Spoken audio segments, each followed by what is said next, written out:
Ngalumu Novemba omwaka oguwedde lwali lunaku lwa ssanyu eri Salim Kigundu nga mukwano gwe Susan Nakango amwanjula mu bakadde be. Omukolo gwali mulungi nnyo anti bonna baanekaaneka nga kubbo kwokomya amaaso. Kigundu ky'atamanya nti essanyu eryo lyali lyakaseera buseera anti bwe batuuka ewaka ebintu ne bikyuka. Mu ntandikwa atugamba okusisinkana Susan Nakango yamulabanga ku mulirwano we yawangaaliranga ebiseera ebyo ng'alaba booda zimuwuuba ku makya n'olweggulo olw'olumu baasisinkananga ku dduuka ne beebuuzaako bwe batyo ne batandika okunyumiza ddala gwali mwezi gwa Kutaano omwaka oguwedde. Kati bwe wayitawo akabanga nali nva kusaba ne musinkana ku bbuca ng'ava Ggulanva. Nali njija muluka ku Washing Bay yali tuliraanye awo ne mubuuzaako ne mugamba nemaze ebbanga nkulaba nansanyukira naye teyali mubi nansanyuka tutandike ne mugamba ennamba y'essimu namba y'essimu n'agimpa. Agamba yali amaze ebbanga nga talina mukyala oluvannyuma lw'okwawukana ne maama w'abaana be abataano. Olw'okuba Susan yamulabikiranga omuntu omutuufu bwe yamunnyonnyola ensonga ze ne bakkiriziganya n'atandika okumukyalira. Batandise okujja eka eyali ajja eka mu wiiki omulundi ogumu nga bonna alina okundaba okitegeera alina okundaba jjukira nga muwa ssente ez'emmere alinga muwa ssente ez'emmere oluusi nga ndeesa ebintu bye tulya awaka. Nga wayisa akabanga Kigundu agamba omutima gwamutereera yatuuza nniya era n'akakasa nti ddala yali afunye omukazi era tewayita bbanga nga Susan amusabye amuwerekereko ewaabwe waliyo okusaba eyo omuwala gy'ategeereza bakadde be nga Kigundu bwe yali musajja we. Omukolo gwali gwa jjajjaawe azaala taata we baaliwo maama we waali abagaba ne bataata abantu bonna bagenze mbadde njala bbalaga ono ye mwami wange kunaku olwennyini abazadde bansanyukira jjukira omukazi nali mwagala. Wano ekyaddako kwali kukola ku nteekateeka ya kukyala era ng'okukyala kuwedde gye baalagira n'olunaku olw'okwanjulwa. Nga bwe bagamba nti eriiso ly'omukulu ewaddugala we walaba agamba abeewaabwe baamulabula olw'ebintu okuyitamu bwangu nnyo era abamu ku mukolo tebajja. Ab'enganda abange nga bagamba na papa ekyosooka weetegereza omukazi ojja kugwa ku mukazi omuyaaya abakazi b'ekibuga baki misege okiwulira bagamba mukazi beera ne bazira omukolo. Omukolo gugenda okukolebwa empeerero gye baali baasenguka ne badda e Masooli. Ono agamba ekyamusengusa be basajja abaali bamanyi mukazi we kwe kusalawo bafune ekifo ekipya. Kyokka teyamanya nti ebbanga lino lyonna Susan kaali katulako ebisebuka anti ku makya n'olweggulo baabanga mu kugugulana nga wakati wali mirembe gyonna nga n'engoye ze okuzooza mbafuna muntu. Mbadde ku ttokya nawo namba kimanyi ngeri gy'abadde anvumamu nga nvumanga mwana muto tampa respecti buli kimu ayogeranga bw'ayagala ng'ayogerera ebigambo bingi kiwulira nze nga tangololera tampa caayi nga talina kyankolera nga mukyalo nga abeerewo mu nnyumba nga nze neefawo ku makya nga ngenda nze negolera olugwe ne mulekera sente z'emmere. Kigundu atubuulidde nti mu bbanga ttono ddala nga bakadde Masooli yalina omulimu gwa bukadde 10 era ng'aliko by'ayogerezeganya n'abantu ku ssimu byonna nga mukyala we abiwulira.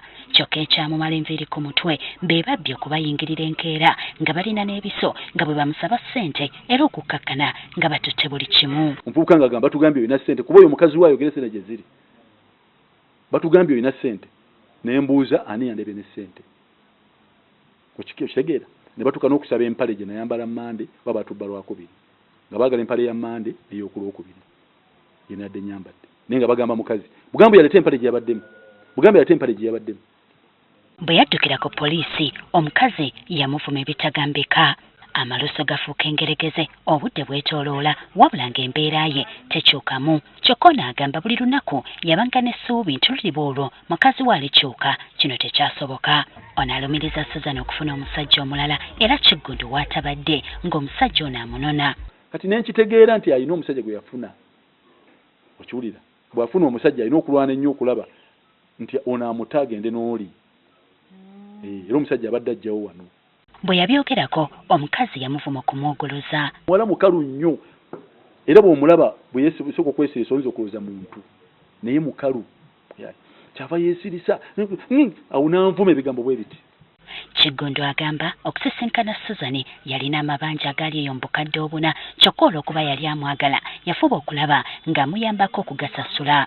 Lenti nga bammanya emyezi ng'ena egy'ennyumba ennyumba yali ya mitwalo 35 nga bammanya emyezi ng'ena egy'ennyumba okiwulira nengenda nga tusasula mpola amabanja ola nagamba bambanja kino n'omukwasa enzo n'ozimuwa n'omuwa 2 n'omuwa 3 n'omuwa 5 bw'otyo. Olw'obulumi bwe yalina yasalawo okumuleetera bannaddiini boogereko naye oba oliawo bo n'abawuliriza n'akyusa. Natandise n'okusaba nga nze yannemerera tawulira beera mu kuyomba ne mukwasa abasumba ndowooza nti atandise okutereera okiwulira naye ng'apulaaninga kugenda. Ebbanga bano lye baamala bonna babadde tebannazaala mwana yenna wadde okufuna olubuto. Susan ku lwokubiri lwa wiiki eno Kiggundu agamba ng'agenze ku mulimu yaleeta emmotoka n'apakira ebintu byonna mu nnyumba n'adduka n'ensimbi ezaali mu nnyumba n'akuulita nazo. Okiwulira tuuka wano kubira maama ssente bazibbye tuuka nga tutte ebintu atutte kuuka nga atutte ebintu abitutte biki aŋŋamba bw'aba agenze mu bufumbo lwaki agenda n'ebintu byange.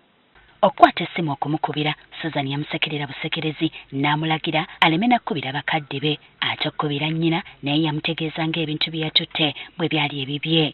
Kati jjukira naye yadduka ku musajja eyamwanjula yamuddukako kati ng'atya okiwulira n'agamba todda mbazadde bange ggwe simanya biki lwaki oddayo biki n'anvuma n'alyoka ansekerera n'agamba genda ku poliisi.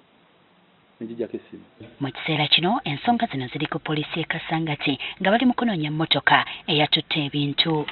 Kyokka Susan ayogerwako bwe tumufunye ku lukomo lw'essimu ebimwogerwako abyegaanye. Mulimu bintu binakuttemu byange ne ŋŋenda. Kubanga naye omuntu atakuba mirembe lwaki obeerawo naye ng'okola ekintu ekinaakusibya obeerawo bubizi n'otambula n'ogenda. Omukazi atuwoleza njagala ajja abagambe nti oba mubeeramu engoye ze z'aba ayozezza. Aleke kwogera bigambo binaamuswaza. Kocha ssente atubuulidde nga Kiggundu bw'alimba kubanga n'ekyokulya oluusi kibadde kibabula. Ddala bwebanga zaabaddemu aleme kulimba kuba ate bw'anaalimba nze nja musiba. Kuba omutoto abeera na $5 million nga n'ewaka ekyokulya tekibeerawo.